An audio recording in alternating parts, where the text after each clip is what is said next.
Aha, şeyler çıkmış, review'lar çıkmış. Intel'in, hemen izleyelim. Yazılı olarak çıkmış. Gamer Nexus daha çıkarmamış, yazıklar olsun. Bir dakika önce.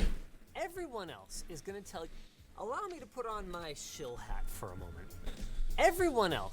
to tell you what's wrong with Intel's Arc A700 GPUs, and we're going to need to talk about that too, because it's a pretty sizable. Uzdan bitmiyor. We've got the A770 losing to a card from almost 10 years ago in CSGO. How embarrassing. But what's this? It beats Nvidia's 3060 in Fortnite. It absolutely murders the Radeon 6600 in ray-traced games, and is available starting at just around its $289 MSRP. Something I will never take for granted again. So it's with that in mind that I... Bu arada ben söyleyeyim. Benim bu kart için beklentim şu. Daha önce de söylemiştim. Bu kart low-end'e alabilir. Low-end kartı olarak bu kartı alabilir. Yani Türkiye'deki yeni low-end kart bu olabilir. Intel'in tamamen politikasına göre. Türkiye için konuşuyorum. Yok, ofis bilgisayar kartı öyle. Orası öyle de yani şöyle söyleyeyim, 1050 Ti'den buna zıplayabilir Türkiye'de birçok kişi. Ya yani onu yapabilecek şeylerden birisi bu.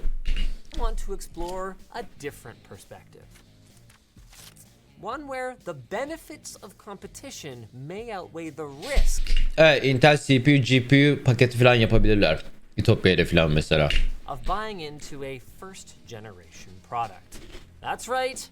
It is time to get blue pilled with me, folks. Or not that one. I meant like Intel blue. Though I am pretty excited right now. Excited to tell you about our sponsor. Ridge Wallet has redefined. Bunda Nvidia yazılmak olmaz bence. Evet. Yazım olarak yine zayıf ama şöyle bir şey var işte. 1050 Ti'den bir şey geçemiyorsun zaten. Yani 1650 aldığında da zaten çok fazla bir şey elde etmiyorsun. Intel's A750 and A770 GPUs are designed for gaming at either 1440p with medium details or 1080p Ultra. And they've got Nvidia's RTX 3060 directly in their crosshairs. Or at least now they do. Their transistor count and power consumption are both more comparable to the RTX 3070, which would indicate that Intel fell well short of their original performance targets and is now trying to make lemonade out of these lemons. But that's not our problem, and from a consumer standpoint, they kind of did.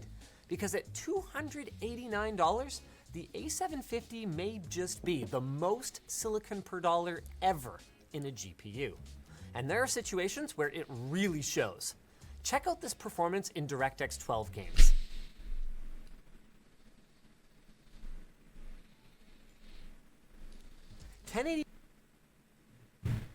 Beklediğimden çok daha iyi bu arada. Yalan yok, beklediğimden çok iyi. Çok iyi. 289 dolar bir kart için çok iyi.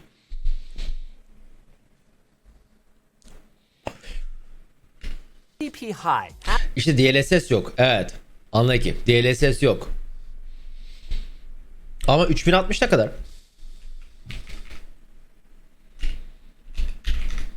MSRP'si.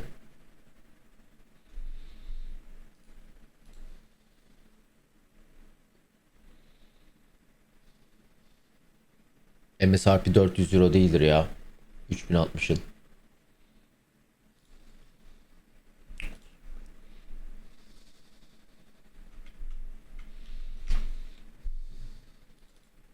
$329. Gerçek fiyatı diye bir şey yok abi. MSRP'ye bakarsın. Bu Intel'de gerçek fiyatını alamayacaksın. MSRP'dir her zaman olay. Karşılaştırabileceğin. Tamam, 329. 30 dolar fark var. 3060 taking nearly every game by a thin margin. But when the resolution gets cranked to 1440p at medium details, it's Intel racking up small wins nearly across the board. Abi ZES olduğunu biliyorum ama ZES'le diye yani şöyle söyleyeyim, ZES'i FSR ile karşılaştıramıyorsun. DLSS ile hiç karşılaştırmam ZES'i. Hani Zes'in olduğunu biliyorum da hani And this is against a card that costs $50 to $100 more. Even looking closer, the Arc cards continue to impress. 5 and yo saf güç olarak beklenenden daha iyi, çok daha iyi kart bu arada, yalan yok. 1% lows are very comparable to the RTX 3060, which means you won't feel any extra hitching or stuttering in heavy firefights.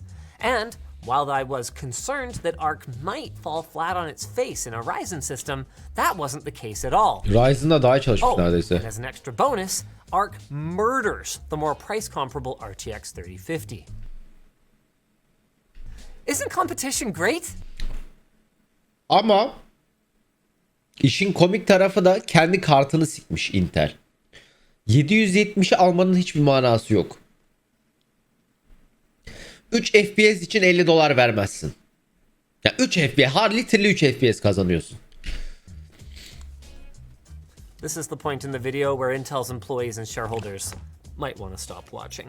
Because we're about to look at some games that aren't DirectX 12 or Vulkan. In Shadow of the Tomb Raider, Arc's performance falls to nearly half. Şimdi şöyle bir sıkıntı var, evet. DX 12'den 11'e geçtiğin anda Zortingen yiyor. Geçmiş oyunları oynayamıyorsun teknik olarak. 12'de çalışan bilen bir şey yapmışlar. Nasıl yapmışlar lan bunu? Ouch. And Zayıf CSGO, a çıktığı yedi DirectX geçti, 9 canımsın. title En where iyi Arc abonem, feels hoş like a geldin. totally different card every time you start it up. With the A750 beating the A770 sometimes, 1440p results being Çok kötü baksana yani.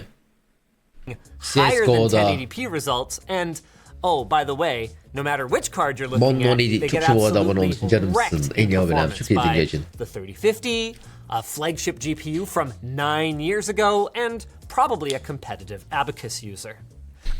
Ama birçok kişi CSGO yani I mean, yine what de. happened to crush Intel's performance in Haluk these çok older iyi dinleyicin, titles? canımsın. En iyi Well, abonem, hoş in a geldin. nutshell, Arc isn't actually running DirectX 9 games in DirectX 9. Instead, they're using a DirectX 9 to DirectX 12 translation layer. Ha, wrapper'la mı yapıyorlar? Anlıyorum. Native DX9 çalışmıyorlar. DX9'u DX12'de çalıştırıp DX12'den renderlıyorlar. Ondan sıçıyor. This works because you can turn basically any DX9 command into a string of DX12 commands, which is great for compatibility, but in the process, you are adding a buttload of CPU overhead. So much that any small background task can significantly affect your frame rates. Now, because of the extremely limited time that we were given to benchmark Arc before the embargo lift, we weren't able to test a wide variety of older games. This is actually a strategy that we've seen often when a manufacturer doesn't want you to look too closely. Fortunately, we have a solution to that. Tomorrow, we are going to be live for hours, taking requests from our community and gaming side by side on the Arc A770. Intel'i hiç istemediği bir şey. Bu arada şöyle diyor, hani çok kısa zaman verdiler, ambargo çok hızlı, yani ürün geldi, ambargo hemen kalkacaktı, o yüzden çok iyi inceleyemedik, her boka bakamadık, o yüzden yarın canlı yayın yapacağız, istediğinizi söyleyin, her şeyi test edelim. Yani Intel'in tam böyle istediğiniz zıttı. Çünkü yani o bir şeyin ambargonun götüne koyuyorlarsa bir oyuna veya bir şeyde, fiziksel üründe bir şey yanlıştır abi. Bir şey gizlemeye çalışıyordur. Bu da oyunlarda da çok oluyor. Mesela bir oyun iyi olacağını ben oradan anlıyorum. Bazen mesela Sony bazı oyunları bir ay önceden gönderiyor bana. Bir ay, hani o kadar erken benim PlayStation'ımda oluyor ki. O oyuna mesela hani o kadar eminim ki çok iyi bir oyun yani. Eminim, %99 eminim. Bu oyunun kötü olma ihtimali yok çünkü bir ay önceden geldi. Ama bazen de saat öncesinde geliyor. Hatta bir saat geç geliyor. Bakalım işte. And RTX Hani son 3060. üzerine değil, başka oyunlar. You can see how your favorite games run, or if they run at all. Because nothing at this point is a guarantee. Intel told us point blank that they knew about the performance challenges of Arc in older games. And they had a strategy where they were going to price this generation of cards according to how they would perform in a worst case scenario or in tier 3 games.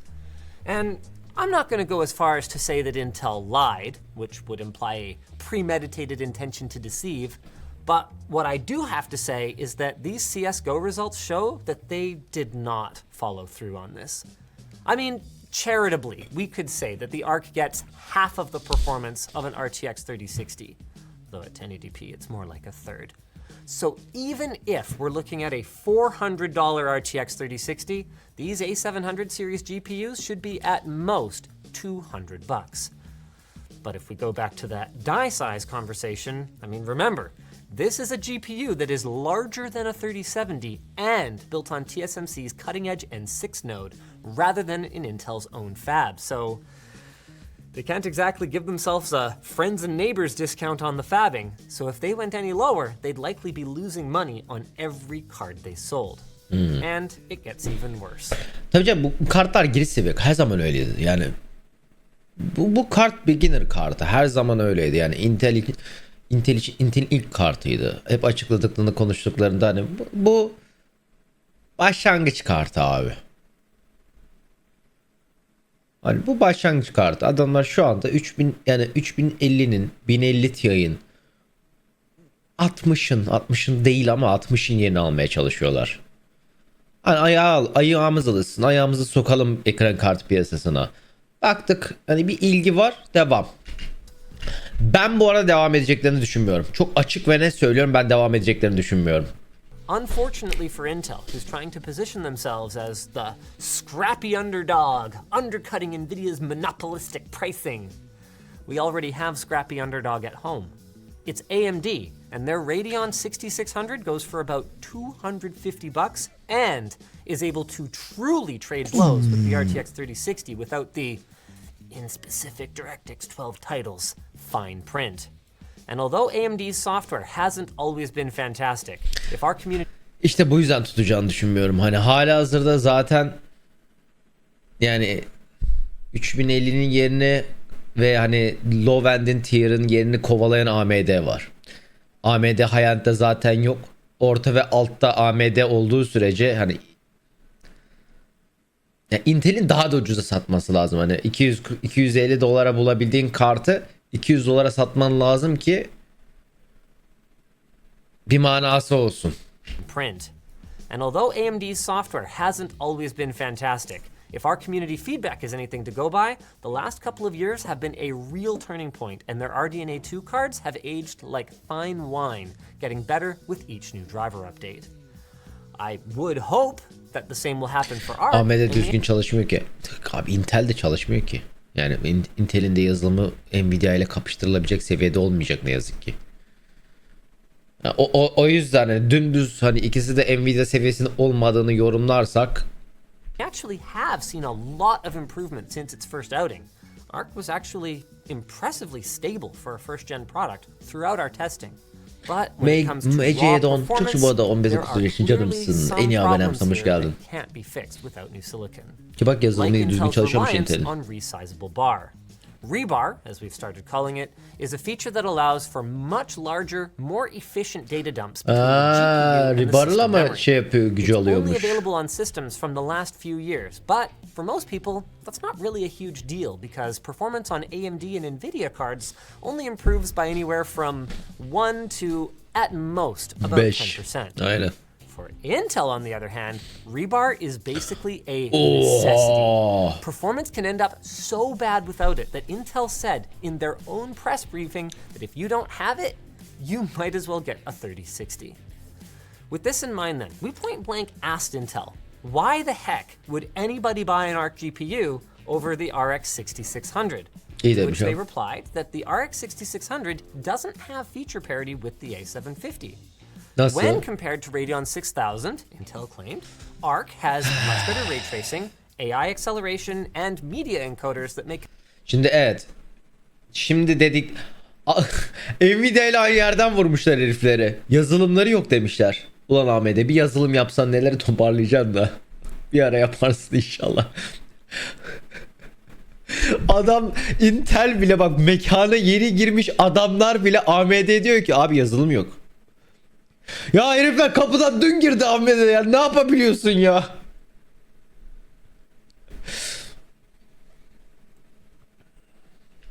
Get a much closer because much. When compared to Radeon 6000, Intel claimed, Arc has much better ray tracing, AI acceleration Bak Ray Tracing'de daha iyiymiş ki öyle az sonra gösterecek benchmark'ı. AI ZES var işte. and media encoders that make it a much Ve aynı zamanda AV1 encoder var. Aynen öyle. closer competitor to the RTX 3060. And okay, yeah, if you care about those things, they actually have a pretty good point. In ray tracing titles, the A770 is a tiny bit behind the RTX 3060, and in shadow Bu arada bayağı iyi Ray Tracing'de, has siktir.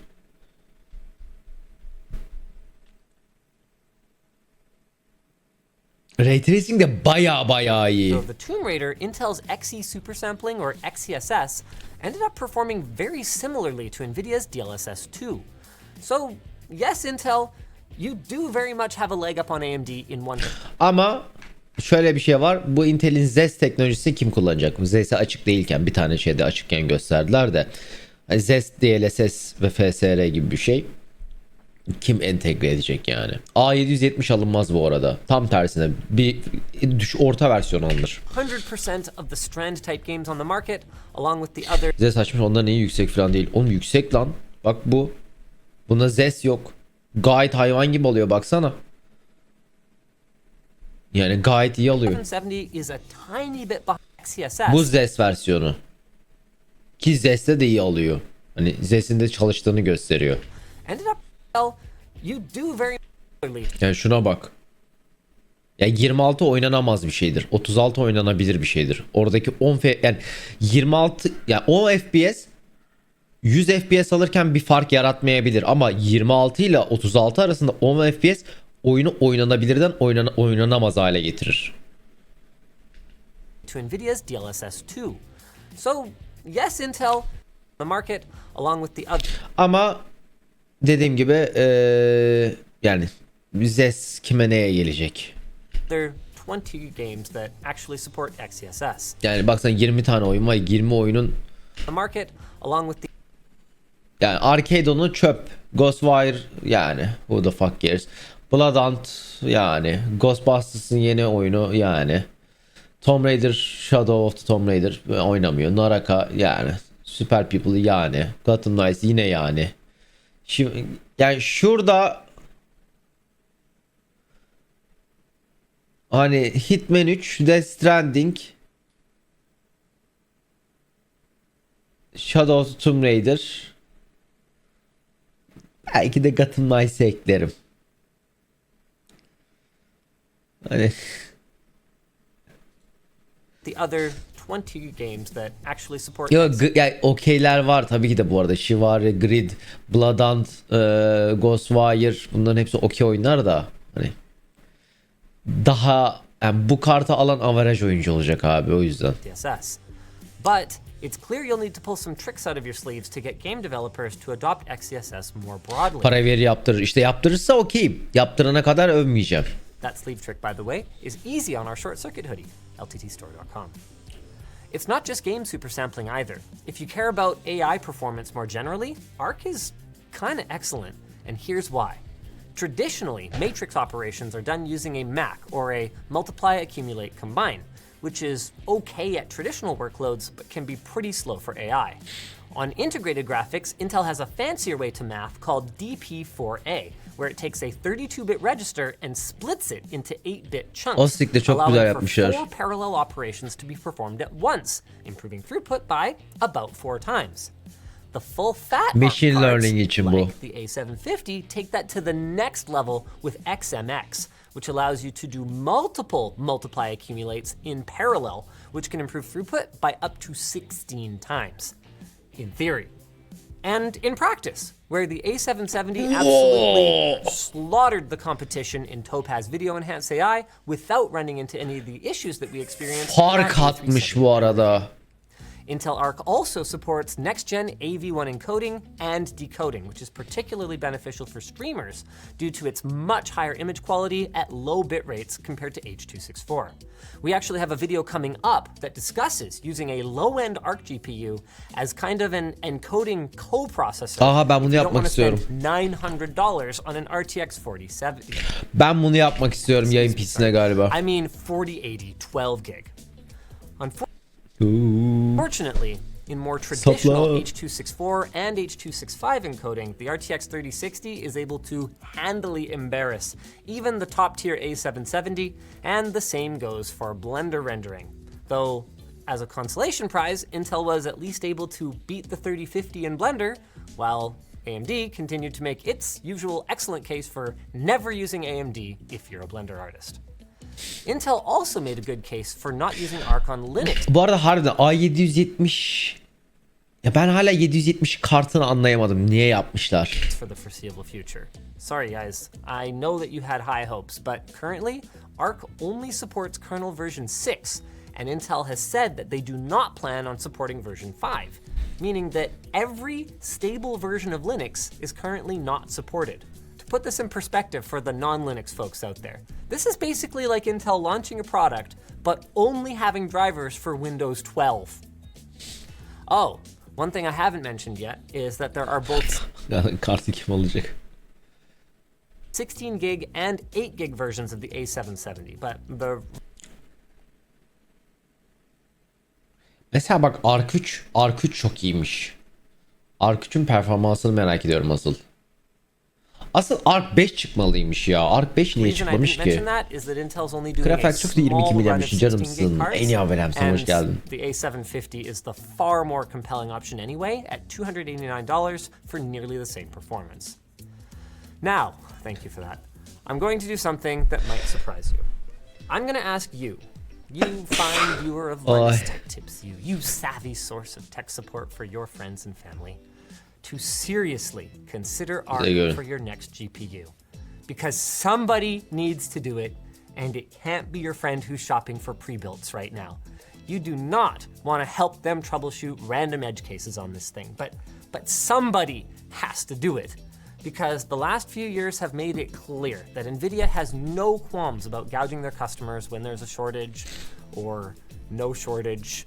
And the thing is that everyone says they want more competition, but then they go ahead and just buy the NVIDIA GPU and, hey, thanks AMD for keeping Team Green honest. Glad you exist. Except when... and, hey, thanks AMD for keeping Team Green honest. Glad you %1'le giriyor böyle. exist.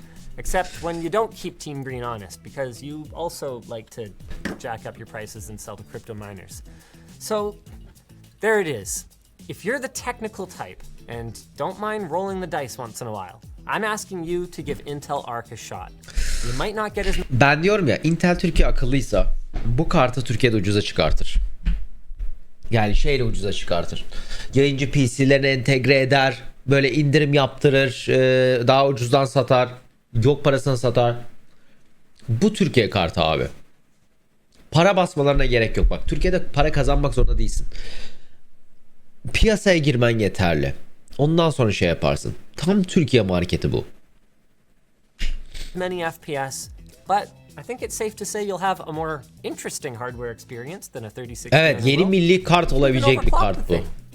Or you could just ignore my plea and wait for AMD's RDNA 3 to drop so you can pick up a GPU that was designed to take on NVIDIA's 4000 series instead of one that failed to take on the 3070. Just like I failed to segue to our sponsor. Yani o yüzden bilmiyorum. Katılımda Türkiye'de DX4'luk oyunlar çok fazla oynanıyor. Oynayabiliyorsun. Yani 500 FPS almak yerine 180 alıyorsun abi. Türkiye'deki zaten o kurduğun shitbox'da zaten onun daha yüksek işlemci takamıyorsun ki. Ya bence yapılabilir.